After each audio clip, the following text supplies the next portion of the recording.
નમસ્કાર, જોઈ રહ્યા છો પડકાર ન્યૂઝ। મહેસાણા અને વિસનગરમાં જન આક્રોશ રેલી કાઢવામાં આવી। મહેસાણામાં જિગ્નેશ મેવાણીએ સભામાં અધિકારીઓ વિશે એવું કહ્યું કે દારૂ અને ડ્રગ્સ બંધ કરો અને જ્યાં સુધી આ ગુજરાતમાં નશામુક્ત નહીં થાય ત્યાં સુધી જન આક્રોશ રેલી બંધ નહીં થાય અને ભ્રષ્ટાચારી અધિકારીઓના પટ્ટા ઉતરશે એવો અનુવાદ કર્યો હતો। મહેસાણા જિલ્લાના કોંગ્રેસ પાર્ટી અધ્યક્ષ હોદ્દેદારો અને જે કોંગ્રેસ પાર્ટીના અધ્યક્ષ હોદ્દેદારો અમિતસિંહ ચાવડા, તુષારભાઈ ચૌધરી, જ્ઞાનીબેન ઠાકોર, જિગ્નેશભાઈ મેવાણી અને જિલ્લાના તમામ તાલુકાના અગ્રણી આગેવાનો અને હજારો લોકો, ભાઈ બહેનો અને નવયુવાનો જન આક્રોશ રેલીમાં જોડાયા હતા। મહેસાણા જિલ્લામાં જન આક્રોશ રેલીની સભામાં જિગ્નેશ મેવાણી એ ભ્રષ્ટાચારી અધિકારીઓના પટ્ટા ઉતરી જશે એવા પ્રવચનમાં અને એવી ભાષામાં ભૂક્કા બોલાવી દીધા હતા। પડકાર ન્યૂઝ અહેવાલ નાગજી ઠાકોર। આ જન આક્રોશ રેલી દરમિયાન આવેદનપત્ર આપવામાં આવ્યું, શું કહેશો એ બાબતે? જન આક્રોશ રેલી દરમિયાન સમગ્ર ગુજરાતમાં એક પ્રકારનો જબરદસ્ત જન આક્રોશ દારૂ, જુગાર, કૂટણખાણા અને ડ્રગ્સની વિરુદ્ધમાં ગુજરાતમાં આજે વ્યાપેલો છે। ગુજરાતમાં છેલ્લા 25-30 વર્ષમાં ના જોવા મળ્યો હોય એ પ્રમાણેનો રિસ્પોન્સ ગુજરાતના સર્વ સમાજના નાગરિકો આજે દારૂ અને ડ્રગ્સના મુદ્દે આપી રહ્યા છે। વાત ફક્ત મહેસાણા જિલ્લાની નથી। મહેસાણા કલેક્ટરશ્રીના માધ્યમથી સમગ્ર ગુજરાતની સરકારને કહેવા માંગીએ છીએ કે તમારામાં શરમ લાજનો છાંટો બચ્યો હોય તો મહેરબાની કરીને હવે તો ગુજરાતમાં દારૂ, જુગારને કૂટણખાના બંધ કરાવો। ગુજરાતની શાળા, કોલેજ, યુનિવર્સિટી અને હોસ્ટેલો સુધી આ ડ્રગ્સનું દૂષણ પહોંચી ગયું। આનંદીબેન પટેલ અને વિજય રૂપાણીની સરકાર દરમિયાન પણ આટલું ડ્રગ્સ નહોતું, પણ આજે માનનીય ભૂપેન્દ્રભાઈ પટેલ અને હર્ષ સંઘવીની સરકારમાં, એમના શાસનમાં ગુજરાતના દરિયાકાંઠે ખાલી અદાણીના ટ્રસ્ટ પર પોર્ટ પરથી મળ્યું અલગ, ગુજરાતના દરિયાકાંઠે 72,000 કરોડનું ડ્રગ્સ મળ્યું છે। એવા ભયંકર કિસ્સા સામે આવી રહ્યા છે વાવ, થરાદ, સુઈગામમાં કે જ્યારે ડ્રગ્સ ન મળે ત્યારે માણસો ડેસ્પરેશનમાં તલબ લાગવાના કારણે નર્મદાની કેનાલમાં પડીને આત્મવિલોપન કરે છે। કોરોનાના સમયમાં ડ્રગ્સના બંધાણીઓને જ્યારે ડ્રગ્સ નહોતું મળતું ત્યારે ગળે ફાંસો ખાતા હતા। તો સવાલ પૂછવા માંગીએ છીએ કે કયો મંત્રી છે જે ગુજરાતની યુવા પેઢીની રક્તવાહિનીઓમાં ડ્રગ્સને ઘુસાડી રહ્યો છે? જે પણ મંત્રી કૂટણખાના, જુગાર, દારૂ અને ડ્રગ્સના કાળા કારોબારમાંથી કમાય એ મંત્રી અમારે મન ગુજરાતનો અને ભારતનો ગદ્દાર છે।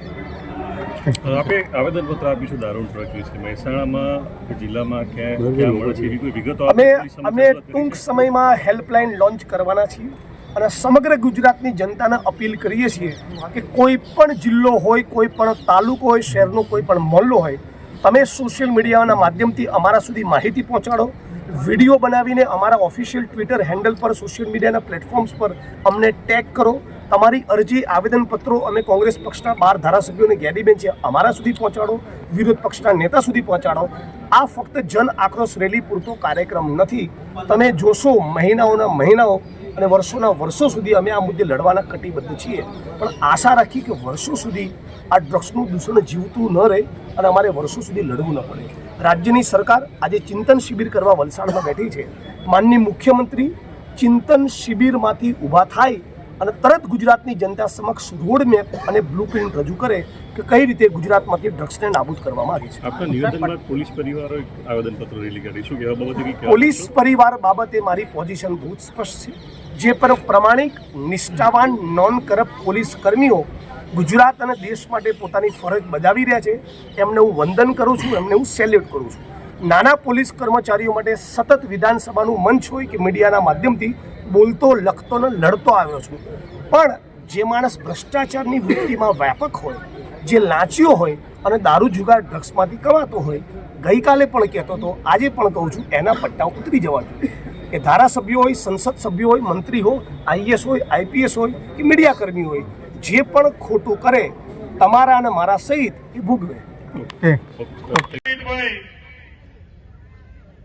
જનતા રેડ કરીને પણ આપણે બંધ કરાવીશું ન કરાવીશું।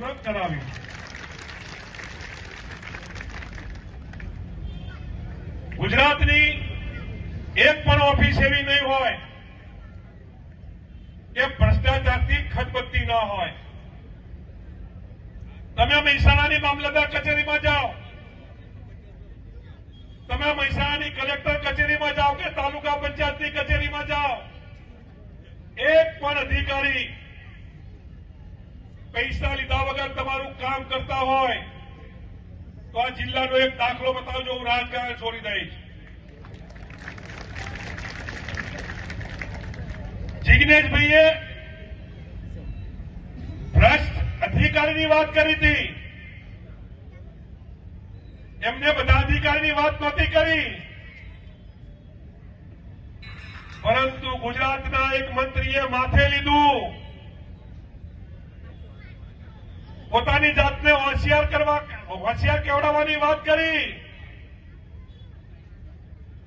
અને બુટલેગરોના કુટુંબીજનોના નામે ભારતીય જનતા પાર્ટીના કાર્યકરોએ અમિતભાઈની ગાડીને અને અમિતભાઈના પ્રવાસને રોકવાનો પ્રયત્ન કર્યો. ત્યારે મારે કહેવું છે કે તમારામાં હિંમત હોય તો બતાવજો. અમે મહેસાણા જિલ્લામાંથી અને બેનીબેન અને જિગ્નેશભાઈએ નેમ લીધી છે કે સમગ્ર ગુજરાતમાંથી દારૂબંધી, ડ્રગ્સ અને ગોજો બંધ કરાવવા જનતાને જ કરીશું. ગામડે ગામડે ફરીશું. આ કામ કરતા કરતા આ ભારતીય જનતા પાર્ટીએ સરના નામે તમને કઈ રીતે મતદાર યાદીમાંથી કાઢવા એનું આયોજન કર્યું છે. મતદાર યાદીમાંથી કાઢીને કઈ રીતે તમને મતથી વંચિત કરવા એનું આયોજન ભારતીય જનતા પાર્ટીએ કર્યું છે. બાબા સાહેબે તમને મત આપવાનો અધિકાર આપ્યો છે. એ મત આપવાનો અધિકાર પણ તમારી પાસેથી ઝૂંટવી લેવાની કામગીરી આ સર દ્વારા, આ ચૂંટણી પંચ, આ ભારતીય જનતા પાર્ટી કરી રહી છે. ત્યારે આપણી પાસે હજુ થોડો સમય બાકી છે. જે લોકોને ફોર્મ ભરવાના બાકી હોય, જેને કંઈક નાનો મોટો દાખલો આપવાનો બાકી હોય, તો તમે આપીને તમારું નામ મતદારની બધા ન નીકળી જાય એની ખબર રાખજો. એ પણ આ તબક્કે તમને કહું છું. કાલે એક આપના નેતા બોલ્યો કે કોંગ્રેસ ખદડી છે, ત્યારે અમારે નેતાને કહેવું છે કે કોંગ્રેસ ખદડી નથી. આપ વાળા તમે ખતરા છો. તમે ભારતીય જનતા પાર્ટીની બી ટીમ છો. આ દેશમાં અને ગુજરાતમાં ભારતીય જનતા પાર્ટીને જીતાડવાની કામગીરી જો કોઈ કરતું હોય તો એ આપના લોકો કરે છે. ત્યારે મારે કહેવું છે,